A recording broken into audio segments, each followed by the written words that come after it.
Friends, today class is social. The topic is Unit 5 Geography, India population, transport, communication and trade.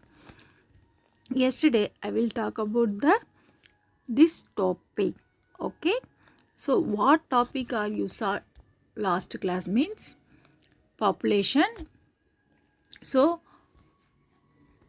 populationல census அப்புறம் distribution and density of population growth and changes அடுத்தது மெர்ஜரேஷன். Okay, this topic are saw it today. I will continue the topic urbanization means நகரமயமாதல். Okay, so நகரமயமாக்கம் urbanization, the process of society transformation from rural to urban is known as the urbanization. So என்ன அப்படின்னா கிராமப்புற சமுதாயமும் நகர்ப்புற சமுதாயமாக மாற்றமடைவதையே நகரமயமாக்கல் அப்படின்னு சொல்கிறோம். ஸோ கிராமப்புறங்களை நகரமயமாக்கிறது தான் என்ன அப்படி நகரமாக மாற்றுறது தான் அர்பனைசேஷன் அப்படின்னு சொல்கிறோம். அர்பனைசேஷன் இன் இந்தியாவில் என்னென்ன நகரமயமாக்கம் இருக்குது அப்படின்னா, the level of urbanization is measured the term of percentage of urban population. So என்ன அப்படின்னா நகர்ப்புறத்தோட மக்கள் தொகை சதவீதத்தின் அடிப்படையில் தான் நகரமயமாக்கல் அளவிடப்படுகிறது. ஸோ அதுக்கப்புறம் என்ன நகரமயமாதல் அப்படிங்கிற இது பர்சன்டேஜ் சொல்லப்படுது. Goa is the most urbanised state. Himachal Pradesh is the least urbanized state. Among the Union Territories, Delhi is the most urbanized region, following by the Chhattisgarh. Among the major states, Tamil Nadu continues to be the second most urbanization state with 48.4% urban population, following by the Kerala and Maharashtra. So என்ன அப்படின்னா இந்தியாவில் கோவா அப்படின்ற மாநிலம் தான் மிகுந்த நகரமயமாக்கப்பட்ட so இந்தியாவில் கோவா மாநிலம் தான் இருக்கிறதுலே மிகவும் நகரமயமான பகுதி அப்படின்னு சொல்லலாம். ஸோ குறைந்த நகரமயமாக்கப்பட்ட பகுதி எது அப்படின்னா இமாச்சல் பிரதேஷ். ஸோ யூனியன் டெரிட்டரிஸில் நியூ டெல்லி தான் நியூ டெல்லி அண்ட் சத்தீஸ்கர் இது ரெண்டுமே என்னென்னா நகரமயமான பகுதி அப்படின்னு சொல்லலாம். அதே மாதிரி மிகுந்த நகரமயமாக்கப்பட்ட மாநிலங்களில் இரண்டாவது மாநிலம் எது அப்படின்னா தமிழ்நாடு. ஸோ கேரளா, மகாராஷ்டிரா, அதை தொடர்ந்து கேரளா அண்ட் மகாராஷ்டிரா ரெண்டு பகுதிகளும் உள்ளது அப்படின்னு சொல்லலாம். இம்பேக்ட் ஆஃப் அர்பனைசேஷனோட இம்பேக்ட் தாக்கங்கள் என்ன? Urbanisation and population concentration go hand in hand and are closely related to each other. Rural to urban migration lead the population explosion in urban areas. Metropolitan cities like Mumbai, Kolkata and Delhi have more population than that and accommodated. So என்ன அப்படின்னா நகரமயமாக்கத்தோட தாக்கம் என்ன அப்படின்னா நகரமயமாக மக்கள் தொகையை அதிகரிக்கிறது ஒன்றோடு ஒன்று நெருங்கிய தொடர்புடையது. மக்கள் தொகை அடர்த்திக்கும் நகரமயமாக்கும் ஒன்றோடு ஒன்று தொடர்புடைய கிராமப்புறங்களில் இருந்து நகர்ப்புறங்களுக்கு இடம்பெயர்வதனால நகரப்பகுதியில் என்ன ஆகுது அப்படின்னா மக்கள் தொகை அதிகரிக்குது. ஸோ அதை மக்கள் தொகை அதிகரிக்கிறது ஒரு வழிவகுக்குது. அதே மாதிரி மெட்ரோபாலிட்டன் சிட்டியான மக்கள் தொகை அதிகம் காணப்படும் பகுதியான மும்பை, கொல்கத்தா, நியூ டெல்லி இந்த பெருநகரங்களில் அதிக மக்கள் தொகையுடன் காணப்படுறாங்க. The following are the major problems of urbanization in India. இந்தியாவில் நகரமயமாதலில் ஏற்படும் பிரச்சனைகள் என்னென்ன? First it's create urban sprawl. So என்ன அப்படின்னா விரிவாக்கத்தை ஏற்படுத்துது.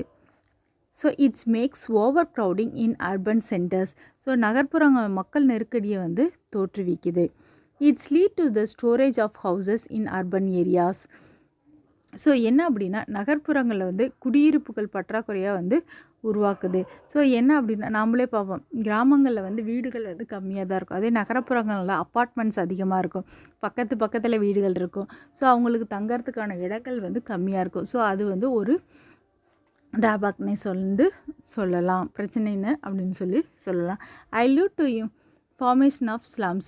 ஸோ குடிசை பகுதிகள் தோன்ற காரணமாக வந்து உள்ளது. ஸோ மக்கள் தொகை அதிகமாக இருந்தால் என்னென்னா குடிசை பகுதிகள் தோன்றத்துக்கு இது ஒரு காரணமாக வந்து உள்ளது.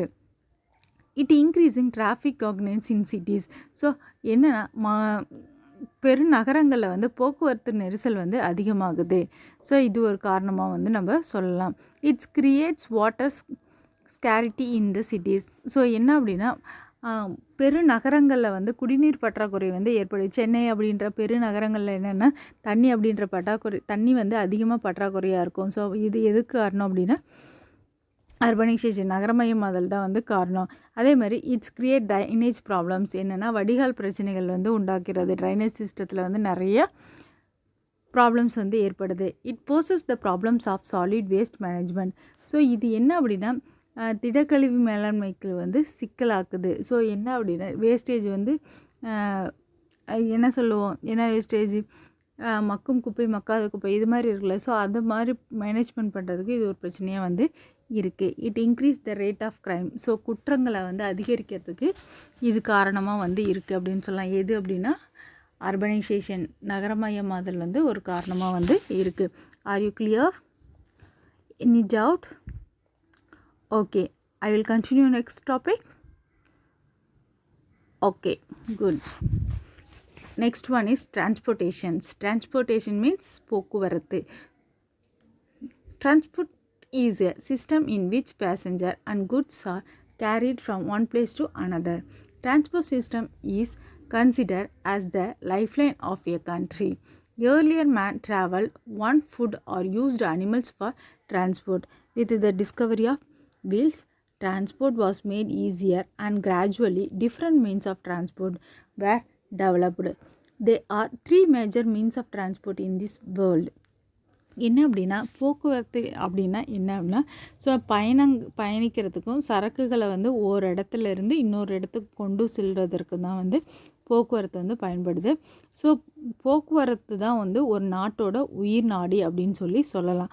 ஸோ அந்த காலத்திலருந்தே மனிதன் என்ன பண்ணியிருக்கான் அப்படின்னாங்க, கால்நடைகளாவோ அல்லது விலங்குகளையோ வந்து போக்குவரத்துக்கு பயன்படுத்தியிருக்கான். ஸோ அந்த காலத்தில் என்னென்ன பயன்படுத்தினாங்களா அப்படின்னா நாய் பயன்படுத்தினாங்க, குதிரை, மாடு, இது எல்லாமே என்ன பண்ணாங்க அப்படின்னா பயன்படுத்தினாங்க. ஸோ கழுதை, இது எல்லாமே என்ன பண்ணாங்க அப்படின்னா எதுக்கு அப்படின்னா பொருட்களை கொண்டு செல்றதுக்காக வந்து கால்நடைகளை வந்து பயன்படுத்தினாங்க. விலங்குகளை வந்து போக்குவரத்துக்கு வந்து பயன்படுத்தினாங்க. ஸோ அதுக்கப்புறம் என்ன பண்ணாங்க அப்படின்னா சக்கரம் கண்டுபிடிச்சாங்க. வீல் கண்டுபிடிச்சதுக்கப்புறம் என்ன பண்ணிட்டாங்க அப்படின்னா வீல் கண்டுபிடிச்சது மூலம் போக்குவரத்து வந்து எளிமையாக்கப்பட்டது. ஃபஸ்ட்டு வந்து மாட்டு வண்டி போனது, அப்புறம் அந்த ரிக்ஷா இது மாதிரி போனது. அதுக்கப்புறம் என்ன வீல் வந்ததுக்கப்புறம் என்னென்னா 2 வீலர்ஸ் 4 வீலர்ஸ் இது மாதிரி பெரிய ட்ராக்ஸ் இது எல்லாமே வந்து போக்குவரத்தை எளிதாக்கிறதுக்காக இந்த வீல் வந்ததுக்கப்புறம் வந்து ஈஸியாகிடுச்சு.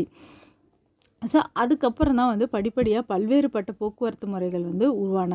உலகிலேயே உலகில் வந்து 3 மேஜரான டிரான்ஸ்போர்ட் வந்து இருக்குது. அது என்னென்ன அப்படின்னா மீன் ஆஃப் டிரான்ஸ்போர்ட் அப்படின்றது வந்து ஃபர்ஸ்ட் லேண்ட் டிரான்ஸ்போர்ட், வாட்டர், ஏர். ஸோ லேண்ட் அப்படின்னா நிலத்தை போகக்கூடிய டிரான்ஸ்போர்ட். ஸோ வாட்டர் அப்படின்னா என்ன அப்படின்னா நீரில் போகக்கூடிய போக்குவரத்து. ஏர் அப்படின்னா ஆகாயத்தில் பறக்கக்கூடியது. ஸோ இதை வந்து 3 டைப்ஸாக வந்து சொல்கிறாங்க. ஸோ லேண்டில் வந்து ரோட்வே, ரயில்வே, பைப்லைன்ஸ் அப்படின்னு சொல்லி 3 கேட்டகரி இருக்குது. ஸோ ரோட்வே அப்படின்னா நம்மளுக்கு தெரியும், ரோடு மூலியமாக போகிறது. ஸோ ரயில்வே ட்ராக்ஸ் வந்து இருக்குது, அது மூலியமாக போகிறது, அதுவும் லேண்டோடு தான். ஸோ பைப்லைன் என்எம்எஸ் அப்படின்னா இந்த பைப்லைன் அப்படின்னா குழாய் வழி போக்குவரத்து.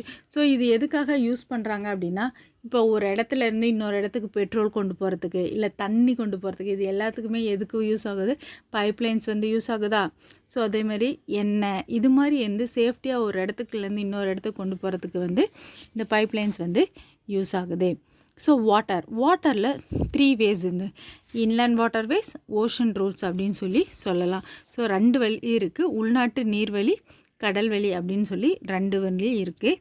ஸோ அதை வந்து வாட்டர்வேஸ் அப்படின்னு சொல்லி சொல்கிறோம். அடுத்தது Airways, domestic Airways, international Airways, உள்நாட்டு வான்வெளி, பன்னாட்டு வான்வெளி அப்படின்னு சொல்லி 2 டைப்ஸ் வந்து இருக்குது. ஸோ நம்ம இன்றைக்கி ஃபஸ்ட்டு என்ன பார்க்க போகிறோம் அப்படின்னா roadways. So means of transport எத்தனை இருக்குன்னு சொன்னோம்? 3. Okay, good. ஸோ 3ல் லேண்ட்வே எத்தனை சொன்னோம்? 3 சொன்னோம். ரோட்வே சொன்னோம், ரயில்வே சொன்னோம், பைப்லைன் சொன்னோம். அதே மாதிரி வாட்டர்வே எத்தனை சொன்னோம்? 2 சொன்னோம். இன்லேண்ட் வாட்டர்வே சொன்னோம், ஓஷன் ரோட் சொன்னோம். ஸோ ஏர்வேஸ் எப்படி சொன்னோம்? டொமஸ்டிக் ஏர்வேஸ் சொன்னோம், இன்டர்நேஷ்னல் ஏர்வேஸ் சொன்னோம். ஸோ இது வந்து 2 இருக்குது அப்படின்னு சொல்லி சொன்னோம். ஸோ ரோட்வேஸ், சாலை வழி போக்குவரத்து. Road plays as an important role in carrying goods and passenger foot for short, medium and long distance. It is highly suitable for short distance service. It is comparatively easy and cheap to construct and maintain roads. Road transport system can establish easy contacts between farm, fields, factories and markets and can provide door-to-door transport service. Roads are the most universal mode of transport. Indian roads are cost efficient. It is used by all sections of peoples in the society. So என்ன அப்படின்னா சாலை வழி போக்குவரத்து அப்படின்றது வந்து குறுகிய மற்றும் நீண்ட தூர பயணங்களுக்கு வந்து அதே மாதிரி ஒவ்வொரு சரக்குகளை கொண்டு செல்வதற்கும் ஒரு முக்கிய பங்கு வகிக்கிறது இந்த சாலை வழி போக்குவரத்து. இது வந்து குறுகிய மற்றும் மத்திய அல்லது வந்து தொலைதூர சேவைக்கு வந்து பொருத்தமானதாக இருக்கும் அப்படின்னு சொல்லி சொல்கிறாங்க. ஸோ இது சாலைகளோட அமைப்பு பராமரிப்பு செய்வதற்கு போக்குவரத்து முறைகளை வந்து ஒழுங்குபடுத்துவதற்கும் அதே மாதிரி மலிவானது வந்து எது அப்படின்னா சாலை போக்குவரத்து அப்படின்னு சொல்லி சொல்லலாம்.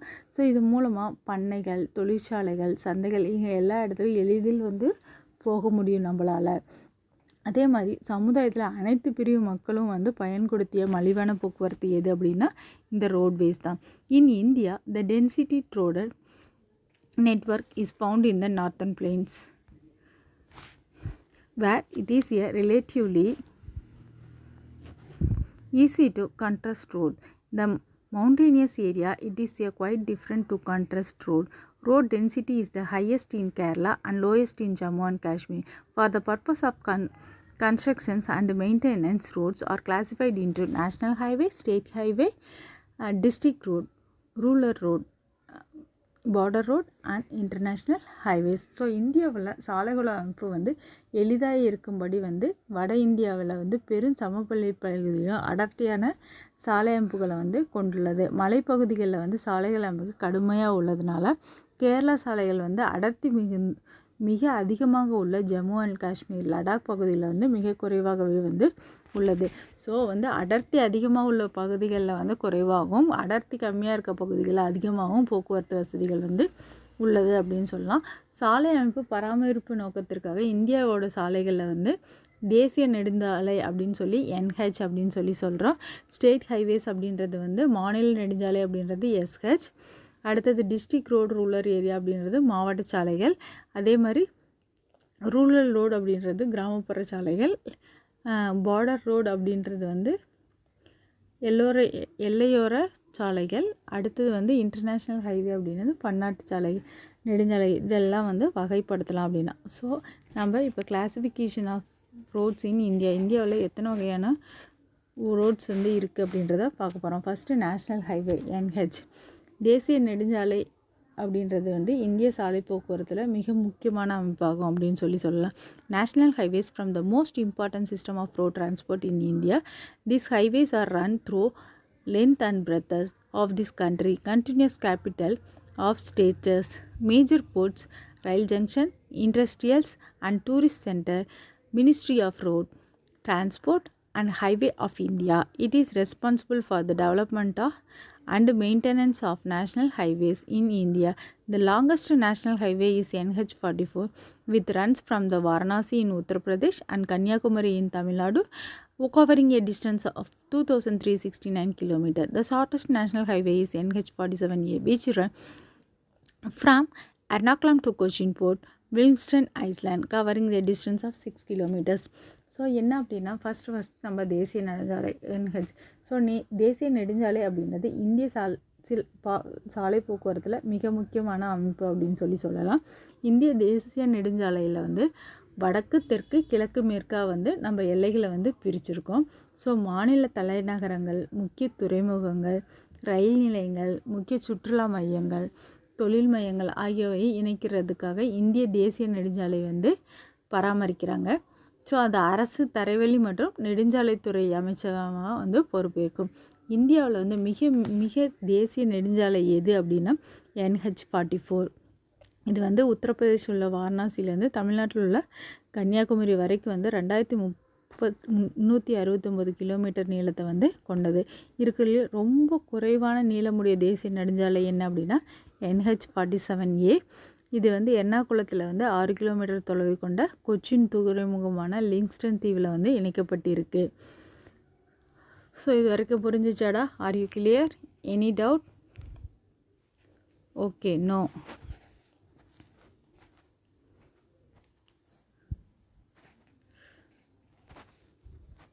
ஸ்டேட் ஹைவே, மாநில நெடுஞ்சாலைகள். The state highways are usually road that link important cities, towns and districts headquarters within the state and they connect them with national highways or highways of neighboring state. These routes are administered and financed by state government. So என்ன அப்படின்னா மாநில நெடுஞ்சாலைகள் பொதுவாக வந்து மாநிலத்துக்குள்ள முக்கிய மாநகரங்கள், நகரங்கள், மாவட்ட தலைநகரங்கள் இதை State highway. The state highway are usually roads that link important cities, towns and the district headquarters within the state and concern them with national highways or highways of neighboring states. These roads are administered and financial by the state government. So என்ன அப்படின்னா மாநில நெடுஞ்சாலைகள். இந்த மாநில நெடுஞ்சாலை அப்படின்றது பொதுவாக மாநிலங்களில் உள்ள முக்கிய நகரங்களும் மாநகரங்கள் அல்லது மாவட்ட தலைநகரை வந்து இணைக்கும் நெடுஞ்சாலை தான் என்னன்னு சொல்கிறோம் அப்படின்னா ஸ்டேட் ஹைவேஸ் அப்படின்னு சொல்கிறோம். ஸோ அதுவும் அண்டை மாநில நெடுஞ்சாலையுடைய வந்து இணைக்குது. இந்த சாலைகள் வந்து யார் பராமரிக்கிறா அப்படின்னா பொதுப்பணித்துறையில் பராமரிக்கிறாங்க. ஸோ நெய்பரிங் ஸ்டேட் அப்படின்னா நம்மளுக்கு இருக்கக்கூடிய பக்கத்து ஸ்டேட் அவங்களோட வந்து இணைக்கக்கூடியது அப்படின்ற சொல்லலாம். இதுதான் வந்து state highways.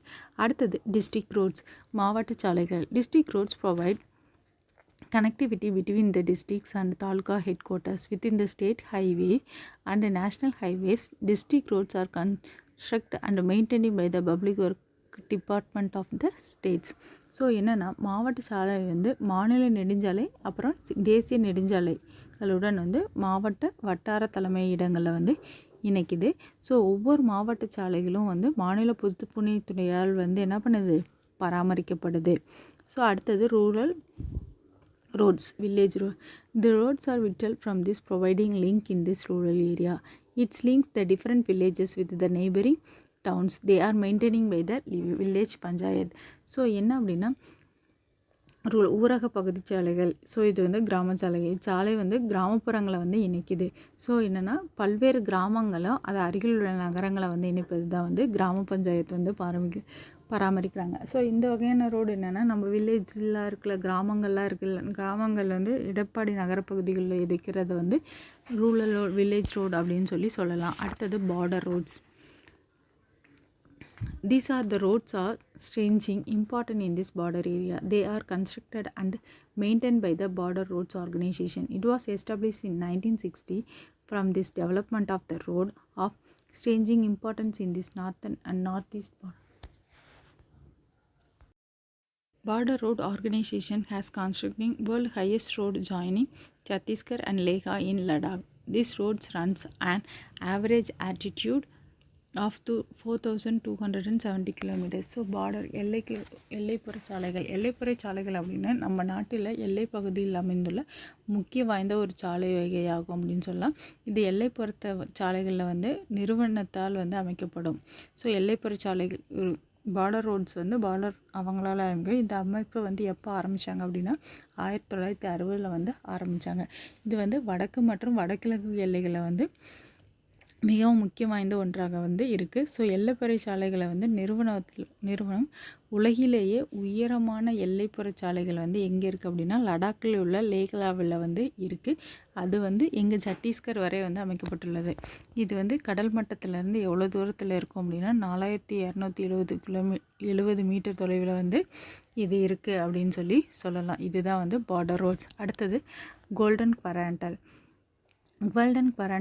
5,846 km long road of 4/6 lanes connecting India 4 metropolitan city of Delhi, Kolkata, Chennai, Mumbai, Delhi. This project was launched in 1999. So இது என்ன அப்படின்னா தங்க நகர் சாலைகள் அப்படின்னு சொல்லலாம்.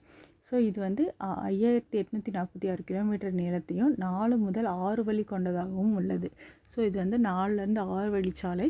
ஸோ இது வந்து வடக்கு தெற்காக இந்தியாவில் 4 பெருநகரங்களை வந்து இணைக்கும். ஸோ டெல்லியிலேருந்து கொல்கத்தா, சென்னை, மும்பை, அப்புறம் வந்து புது டெல்லி, மறுபடியும் டெல்லி, இது இணைக்கிறது தான் வந்து இது. ஸோ இந்த திட்டம் எப்போ ஆரம்பித்தாங்க அப்படின்னா 1999 வந்து ஆரம்பித்தாங்க. அடுத்தது என்ன அப்படின்னா north south and east west corridor. So வடக்கு தெற்கு மற்றும் கிழக்கு மேற்கு பகுதியில் இணைக்கும் எல்லையாகும். North south corridor aims at connecting Srinagar and Jammu and Kashmir with Kanyakumari in Tamil Nadu including Cochin, Salem, சூப்பரம் with 4,076 kilometre long roads. So இது என்ன அப்படின்னா வடக்கு தென் பகுதியில் இணைக்கும் சாலை அப்படின்னு சொல்கிறாங்க. இது ஜம்மு காஷ்மீர் உள்ள ஸ்ரீநகர்லேருந்து தமிழ்நாட்டில் உள்ள கன்னியாகுமரி வரை 4,076 கிலோமீட்டர் நீளத்தை கொண்டதாகும். இதை இணைப்பது மூலம் கொச்சின், சேலம் உட்பட்ட கிழக்கு மேற்கு பகுதியில் இணைக்கும் சாலை அப்படின்னும் சொல்லலாம். இது வந்து நீளமாக கொண்டு இது வந்து 2 சாலைகளையும் ஜான்சியில் வந்து சந்திக்குது. Okay, are you clear? ஓகேடா, இந்த topic this is over. I will give the homework. Write it and send me in a WhatsApp group. Homework is paragraph, what is urbanization? Explain its problems. Write it and send me. Thank you.